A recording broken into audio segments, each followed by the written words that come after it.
They thought I was just another quiet guy in a messy cubicle, someone who printed reports and fetched coffee when asked. So the day my boss barged into my office, slammed a folder on my desk, and shouted that I was useless, I didn't flinch. I didn't even raise my voice when he fired me in front of everyone. What he didn't know was that while he was busy giving speeches and chasing promotions, I had been quietly sitting on a secret. I owned almost the entire company. I packed my things with a steady hand, nodded politely, and walked out the front door. But I wasn't leaving for good. I was just giving him enough time to enjoy his little victory before everything changed. As I walked out into the sunlight that day, carrying a small box with my things, people around me barely looked up. Some glanced at me with quick pity. Others pretended not to notice at all. I heard the whispers even though no one said anything out loud. Maybe they thought I had messed up. Maybe they thought I was weak. It didn't matter. Let them think whatever they wanted. The truth was locked safely inside the folder tucked under my arm, along with an old photograph of my father shaking hands with the mayor when he opened our very first office.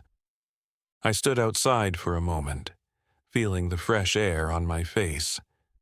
15 years. That's how long I'd worked there in that building, under people who thought they were smarter, louder, better. 15 years of smiling through meetings where my ideas were stolen, of nodding politely while promotions were handed out to louder voices. I wasn't bitter, not anymore. I was patient, the way my father had taught me to be. The strongest tree doesn't shout when it grows, he used to say. It just rises quietly until it blocks out the sun.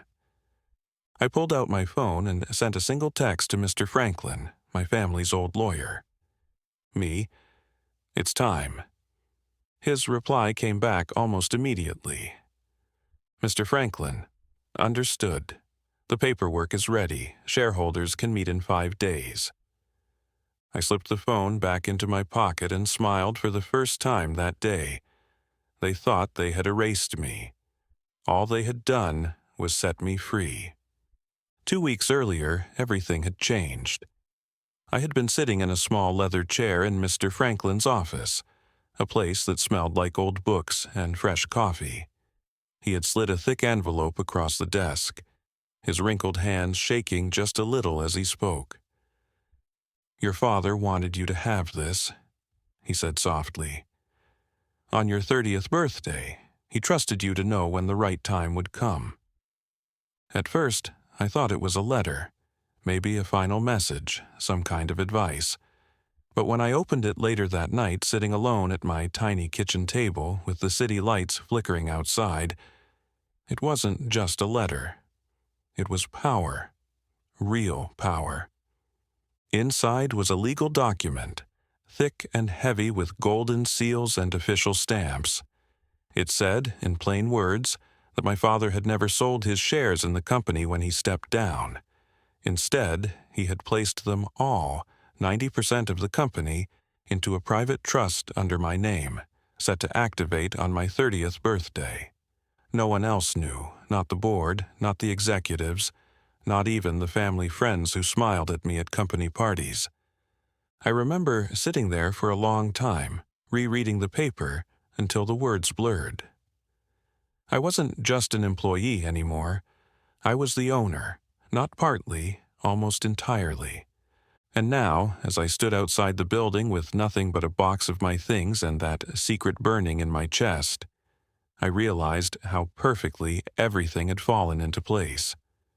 My boss, Mr. Jennings, had given me the excuse I needed. He had handed me the chance to return, not as a worker begging for respect, but as the man holding the keys to the kingdom. For the next few days, I moved carefully, quietly. I met with Mr. Franklin in quiet cafes where nobody wore suits and nobody asked too many questions. We talked about the next steps, how to call a shareholders meeting, how to legally remove Mr. Jennings from his seat. Everything had to be perfect. No mistakes, no leaks. Meanwhile, inside the company, rumors were starting to grow like weeds. I knew it because my old co-workers, the ones who had shared late-night coffee and whispered frustrations with me, started texting. "Are you okay? He's bragging about firing you. HR's acting weird. They won't answer any questions." I didn't reply. I didn't need to. Let Mr. Jennings celebrate. Let him strut around the office and slap backs and talk about new leadership and fresh starts. Every hour he spent bragging made the fall harder. I spent the time preparing. Mr. Franklin assembled the necessary documents: ownership certificates, voting rights papers, proof of my authority. He also collected something even more powerful: a full report on the company's current health. It wasn't good. Employee satisfaction was sinking fast. Good people were leaving. Revenue was flat. Expenses were up. All while the leadership team gave themselves bigger and bigger bonuses. When Mr. Franklin handed me the thick report, his voice was low but steady. "They think they're winning," he said, "but the numbers don't lie. This company is bleeding, and they're too proud to notice." I nodded, flipping through the pages. I wasn't angry. I wasn't even sad. I was determined. My father hadn't built this company from nothing just to watch it rot under bad leadership. He had trusted me, waited until I was ready, and now it was my turn to set things right. The night before the meeting, I couldn't sleep. I sat on the floor of my small apartment, the documents spread out around me like a secret map. I thought about everything I had been through, every meeting where I was ignored, every idea that had been stolen, every time someone had looked right through me like I didn't exist. It all led to this. I didn't rehearse a speech. I didn't plan some big dramatic entrance. That wasn't who I was. When you have real power, you don't need to shout about it. You just show up. And that's exactly what I plan to do. The morning of the shareholders' meeting, the city was still waking up as I buttoned my old navy blue suit, the one I had kept in the back of my closet for years. I didn't rush.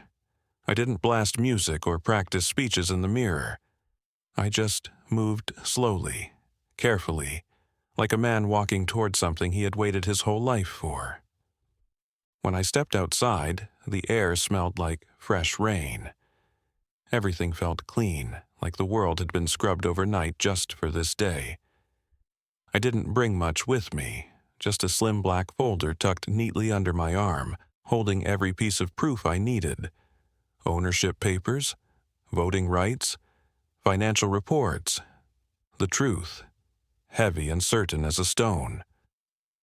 I arrived at the building 10 minutes early, the same glass doors I had walked out of not long ago now gleaming under the soft morning light. A few workers trickled in, balancing coffee cups and tote bags, nodding politely without really seeing me. I didn't mind. That was how it had always been. Nobody noticing, nobody asking questions. But today, that invisibility would end. Inside, the marble lobby echoed with the clack of hurried shoes. The security guard at the front desk did a slight double-take when he saw me. "Morning, sir," he said, uncertain. "Good morning," I answered simply, offering a calm smile. I took the elevator alone. The mirrored walls reflected a man who looked steady, patient, not angry, not scared. I watched myself as the numbers ticked higher: 8th floor, 9th, 10th. Each ding bringing me closer to the boardroom where everything would change. When I stepped out, Mr. Franklin was already waiting near the big oak double doors. He wore a dark suit and carried his own leather briefcase, his face as calm as always. "They're inside," he said in a low voice. I nodded. "How do they look?" He gave a small shrug. "Confident, laughing. They think this is just another meeting." "Good," I said. Let them laugh a little longer. I took a deep breath, adjusted my tie, and together we walked to the doors. Mr. Franklin pushed them open, and for a moment the room froze. Inside, the board was already gathered. Men in gray suits and polished shoes sat around the long table, sipping coffee, flipping through printed agendas. Mr. Jennings stood near the head of the table, grinning wide like a man about to deliver the punchline to a joke he thought was brilliant. His smile faltered the second he saw me. "Excuse me," he said loudly, trying to recover. "Employees aren't allowed in board meetings." I smiled politely and walked to the head of the table without answering. I placed my black folder gently on the polished wood and pulled out the first document, sliding it neatly across the table toward Mr. Dalton, the oldest board member. He adjusted his glasses with a frown and began reading. A heavy silence fell over the room. Pages flipped. Breaths caught. Mr. Jennings' face changed slowly, first confusion, then irritation, then a slow, creeping fear. "I'm not here as an employee," I said calmly, my voice carrying through the room without needing to be loud. "I'm here as the majority shareholder." Whispers exploded like sparks around the table. Mr. Jennings looked around for backup, but no one spoke. Dalton's voice broke the silence, rough but steady. "The documents are valid," he said, tapping the paper. "As of his 30th birthday, he controls 90% of the company's shares." It hit like a hammer. Mr. Jennings stumbled a step back, his hand gripping the chair behind him. "This is a setup," he barked. "This is ridiculous. No one told me." "Because you never cared to ask," I said quietly. "You were too busy playing king to notice who actually owned the castle." For a moment, no one moved. Even the sunlight through the windows seemed to freeze, caught in the tension thick enough to choke on. Mr. Jennings tried again, louder, desperate. "This is personal. You're just angry you got fired." I opened the second document and slid copies down the table. Financial reports, employee satisfaction surveys, graphs that dipped lower and lower each quarter. "No," I said. "This is business, and under your leadership the business has been sinking." Dalton coughed into his hand, clearing his throat. His eyes, once distant and bored in every meeting I had ever sat through, were sharp now, focused. "The numbers don't lie," he said flatly, "and neither does ownership." Mr. Jennings' face flushed an ugly red. He pounded his fist once on the table, but the sound didn't scare anyone. It sounded hollow, weak. "You can't just walk in here and—" "I'm not walking in," I interrupted. "I'm taking my place." I unfolded the final paper. A formal motion to remove Mr. Jennings as CEO effective immediately, per shareholder authority. Silence again. Heavy, final. Dalton read it, then nodded once. "According to our bylaws," he said, "the majority shareholders' vote stands alone." Mr. Jennings looked around the room, searching for someone, anyone, to defend him. But no one met his eyes. One by one, the board members turned their attention to their papers, their coffee cups, their phones. He was alone. For a long moment he just stood there, breathing heavily, his fists clenched at his sides. Then, without another word, he yanked his briefcase off the floor and stormed toward the door. The echo of his shoes faded down the hallway. The door swung shut behind him with a soft click. I stood still for a second, feeling the shift in the room. It wasn't triumph I felt. It wasn't even relief. It was responsibility. A weight heavy on my shoulders, one I had chosen to carry. I turned back to the table, looking at the faces of the board. Some curious, some nervous, a few hopeful. This company was built by people who cared, I said simply. People who believed in doing things the right way, even when it was hard, that's how we'll move forward. No one clapped. No one cheered. That wasn't the kind of moment this was. It was the beginning. Quiet, serious, real. And I knew the real work hadn't even started yet. When the meeting ended, nobody rushed to leave. The board members sat there, some tapping pens against their folders, some looking at me as if seeing me for the very first time. I closed my black folder carefully, stood up straight, and gave a simple nod. "Thank you for your time," I said, voice even. "You'll hear more from me soon." Then I walked out. Not with a loud speech, not with a dramatic stare. Just quiet, steady footsteps that echoed down the long hallway. Outside the boardroom, the office floor buzzed faintly with conversations. Phones rang, keyboards clicked, coffee machines hummed. Life in the company continued, unaware that in one short hour, everything at the top had shifted. The man who had once bragged loudly about changing the company was gone, and now, without anyone noticing yet, the real change was just beginning. I didn't head straight to the CEO's office. I didn't grab a gold nameplate or throw a victory party. That wasn't the point. My father's lesson had always been clear. Real leadership isn't about showing off. It's about listening, learning, and then moving quietly but powerfully, like roots growing deep before anyone sees the tree. I took the elevator down instead of up, down to the floors where real work happened. Customer service, logistics, product teams. Floors where the walls weren't made of glass but of scuffed paint and whiteboards full of scribbled ideas. People glanced at me as I walked through the halls. Some recognized me, some didn't. A few whispered behind their hands, wondering why the man they thought had been fired was calmly walking around like he owned the place. Because now, he did. I stopped by the break room first. It smelled like burnt coffee and old pizza. 2 engineers sat in the corner, arguing over some software bug. A receptionist filled her water bottle at the sink, rubbing her tired eyes. An intern nervously scrolled through her phone. No one looked up when I walked in, and that was perfect. I didn't need fanfare, I needed truth. I grabbed a cup of coffee, watery, bitter, and sat down at an empty table.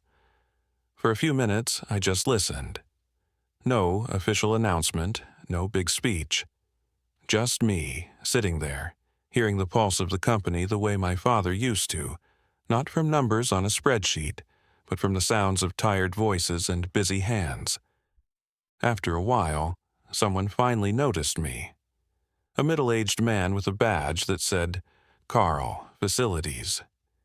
He gave me a curious look and nodded. "Back visiting?" he asked, not unkindly. "In a way," I said, smiling a little. "Just seeing how things are going." He chuckled, shaking his head. Same old, same old. Upper floors making noise, lower floors doing the work. His words stayed with me long after I left the break room. For the next week, that's all I did. I wandered the halls, sat in meetings no executives ever bothered to attend, ate lunch with the marketing team, had coffee with junior developers, walked through the loading docks where the warehouse guys swapped jokes louder than the forklifts beeped. I wore no fancy badges, no suits that screamed authority. Just an open notebook and a willingness to listen. I learned a lot, fast. Departments were siloed. Good ideas got buried under bad managers. Promotions went to the loudest voices, not the best workers. Human resources complaints collected dust in forgotten cabinets. People had stopped dreaming here. They just showed up, did enough not to get fired, and went home feeling smaller than when they came in. The heart of the company wasn't dead yet, but it was badly bruised. Meanwhile, upstairs, word had started spreading. Whispers in the elevators. Nervous glances at meetings. "Did you hear? Jennings is out. Who's running things now? Is it really that guy they fired?" Some tried to approach me, carefully, testing the waters. Others kept their distance, waiting to see what kind of leader I would be. The loud ones, the ones who had cozied up to Jennings, were the most nervous. I could see it in the way they suddenly became polite, deferential, trying to guess where the wind was blowing. I ignored them. Instead, I focused on the quiet ones, the steady workers, the people who kept the company alive without ever demanding credit. The receptionist who remembered everyone's birthdays. The junior engineer who fixed broken code at midnight without ever asking for praise. The logistics manager who quietly negotiated better shipping rates and saved us thousands, while her own boss took the credit. These were my people. The ones who didn't need to be loud to be powerful. I started making small changes. Very small, almost invisible at first. I sat in on performance reviews, not to criticize, but to listen. I reopened HR's closed cases and quietly made sure the ones who had been bullied or overlooked got real conversations, real apologies, and real second chances. I worked with finance to design a new bonus system, one based on team success, not just individual chest pounding. I even had facilities reassign some of the bigger corner offices, not to the highest titles, but to the teams who collaborated the best. Word spread, slowly but surely. "Something's different," people whispered. Meetings were shorter, decisions were clearer. Promotions started appearing where no one expected. To the hard-working ones, the steady ones, the ones who had been invisible before. And the ones who had gotten fat and comfortable under the old leadership, they started realizing the ground was shifting under their feet. But I wasn't finished, not even close. Late one evening, long after most of the office lights had gone dark, I sat alone in the small, dusty conference room on the 14th floor, the one nobody used anymore. It was quiet, the kind of quiet that feels thick, almost sacred. In front of me was a notebook. My father's old notebook, the one I had found tucked away in his desk when I was 18. It was full of messy notes, half-finished ideas, dreams he had scribbled between meetings and late-night flights. At the top of the first page, he had written in bold, careful handwriting, "If you ever lead, build something worth belonging to." I stared at those words for a long time, because I knew. Firing Jennings wasn't the real victory. Getting the title wasn't the real win. The real work was just beginning. Now I had to take a broken, tired company and build it into something better. I closed my father's notebook slowly and set it beside me on the table. For a long while, I just sat there, listening to the silence, thinking about everything that had happened, thinking about what still needed to be done. It would be easy, I realized, to fall into the same trap as the ones before me, to sit back, enjoy the title, play it safe, let the company roll along on old momentum while I collected the rewards. But that wasn't why I was here. I got up from the table and started making real plans. No secret meetings, no backroom deals. This company had been built on honesty, on community, on the simple idea that good work and good people could build something strong. It was time to go back to that. The next morning, I called a full company meeting. No fancy emails, no corporate buzzwords, just a plain message.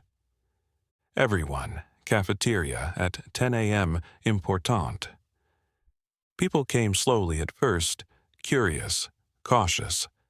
Some still remembered me only as the guy who got fired. Others had already heard the rumors, that I was the new boss, that everything was changing. I stood in front of them. No microphone, no big stage. Just me and a plain wooden floor. When the room was full and the noise settled, I spoke. "I'm not here to make big speeches," I said. "I'm here to tell you the truth." I told them how I had grown up around this company, running through the old warehouse as a kid, sitting at my father's desk pretending to answer phones. I told them how he had trusted me with the company not because I was loud or powerful, but because I listened, because I cared.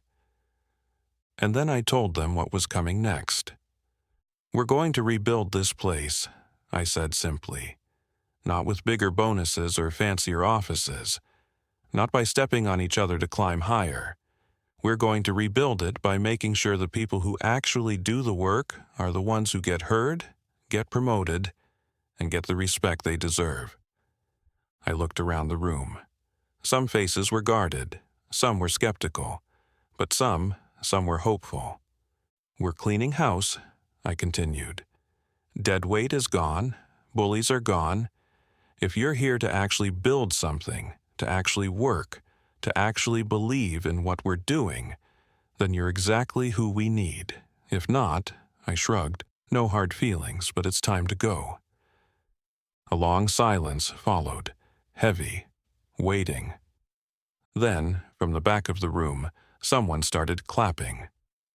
Slowly, loudly, and then another, and another, until the whole room was clapping, not wildly, not like some cheesy movie. It was steady, solid, the kind of applause that meant something. I didn't smile or wave, I just nodded once. Because this wasn't about me, it never had been. After that day, the changes came fast. Teams were reorganized, promotions were given, real ones, based on real work. Pay was adjusted, hiring practices changed. Meetings shrank by half, less talking, more doing. The old glass offices? We turned some of them into quiet spaces, libraries, places where people could work without being watched or judged. The first floor that had once been ignored was turned into a giant open lab, a space for new ideas, where anyone from any department could pitch a project and get real support. Within a year, the company wasn't just surviving, it was alive. Customer satisfaction went up. Employee turnover dropped like a stone. Revenue grew, slow at first, then faster, fueled by innovation from people who actually cared. We weren't the flashiest company in the city. We weren't the richest. But we were strong, stronger than we had been in years. And me? I stayed the same. No big corner office, no golden nameplates, just the same navy blue suit, the same quiet walks through the halls, the same black notebook tucked under my arm. One afternoon, a year after everything had changed, I found myself standing again in the lobby where it had all begun. The same glass doors, the same marble floors, but everything felt different now. Not because the walls had changed, but because the people inside them had. As I stood there, watching workers laugh and share coffee, watching engineers scribble ideas on whiteboards in open spaces, I felt something settle inside me. Not pride, not victory, just peace. It hadn't been about revenge. It had been about building something real, something that would last long after anyone remembered my name. And somewhere, somehow, I knew my father would be smiling too. I pulled out the old photo from my pocket, him and me, standing outside our first tiny office, both of us beaming with the kind of hope only real builders have. I smiled and tucked it back into my jacket. Then I turned toward the elevators and walked into the future we had built together.